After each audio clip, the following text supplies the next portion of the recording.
Hey guys, and welcome back to Mimiomia.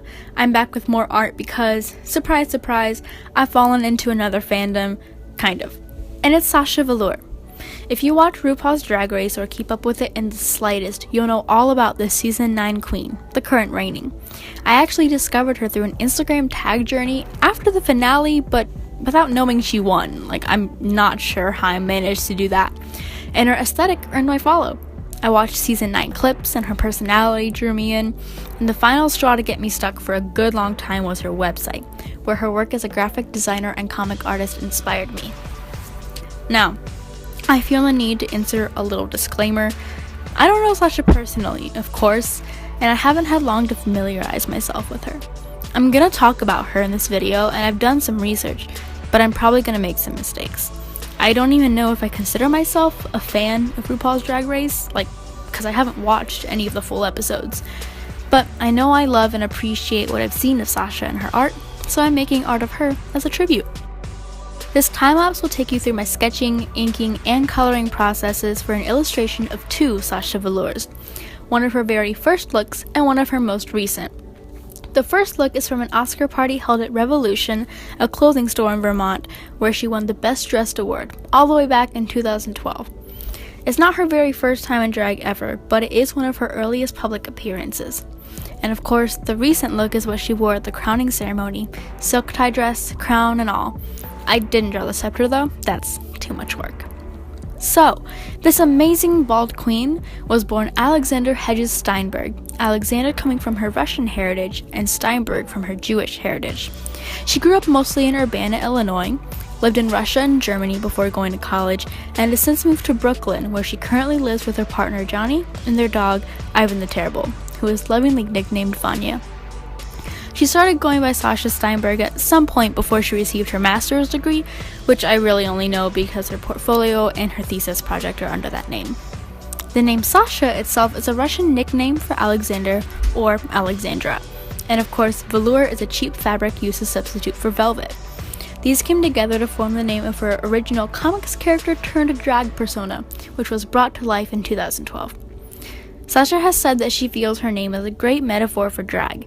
Drag is about validating and celebrating things that are considered fake, over the top, or imitation. She loves that the name Sasha Velour sounds romantic and fancy, when in reality, it's a fabric usually seen as distasteful.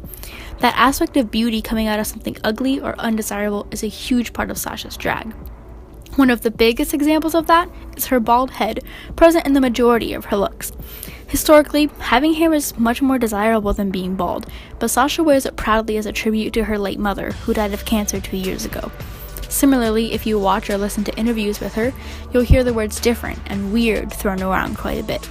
Her style of drag is different from others, yeah. Every aspect of every look is carefully thought out, every performance is given intense emotion, every detail has meaning. And her style is a bit weird, having been described as avant-garde, and let's not forget about her signature almost unibrow. But her drag is still beautiful, artistic, and meticulous, and it's not the weirdest stuff out there. It seems to me that the thing that makes her so different is her experimentation specifically with gender expression. She is, after all, gender fluid, according to her website, which, side note, her pronouns when she's out of drag are sometimes he, but more often she, especially among friends. So, I guess that's why I'm referring to her as she for this entire video. Plus, it's just easier. Anyways, while some other drag queens try their best to serve fish with every beat and costume, Sasha explores what it means to be beautiful or ugly, to be feminine or androgynous, to be queer. Her first priority isn't how feminine she can be, it's the message and the story of the art she creates. That exploration of queer expression has been a constant through Sasha's life. As a child, she dressed up in makeup and costumes as witches and vampires, and performed as Orphan Annie for her family. After undergraduate studies, she went to Russia as a Fulbright scholar to study the queer culture there under the vaguer label of political art. Deep in the Fulbright program website is an Alexander Steinberg, apparently not yet going by Sasha, at least not professionally, which makes sense seeing as she was going to Russia. Y'all heard about Peppermint's experience in the Russian airport? Sasha knew that wouldn't fly. Anyways, in her Fulbright biography, she explains the focuses of her studies, both previously at Vassar College and upcoming in Russia. She was in the independent program at Vassar, so she was able to study how all forms of art serve to bring light to certain truths. And she translated and analyzed English, German, and Russian texts to aid her.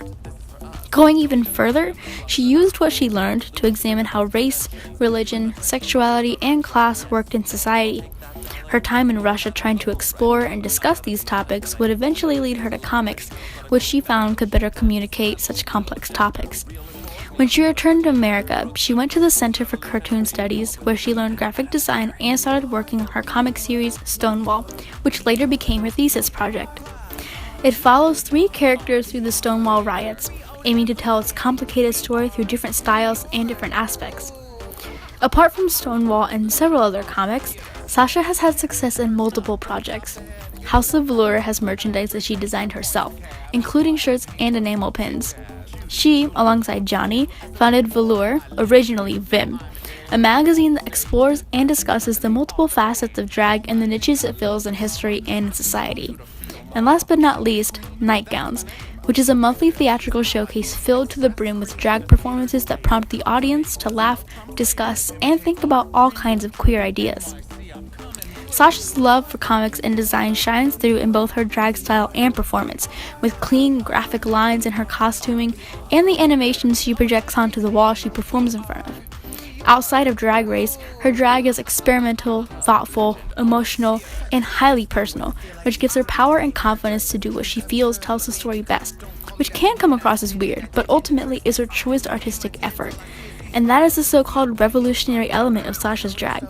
It's not that she's supposedly doing anything new, it's how she approaches drag as an art form that can revolutionize how queer culture plays into society.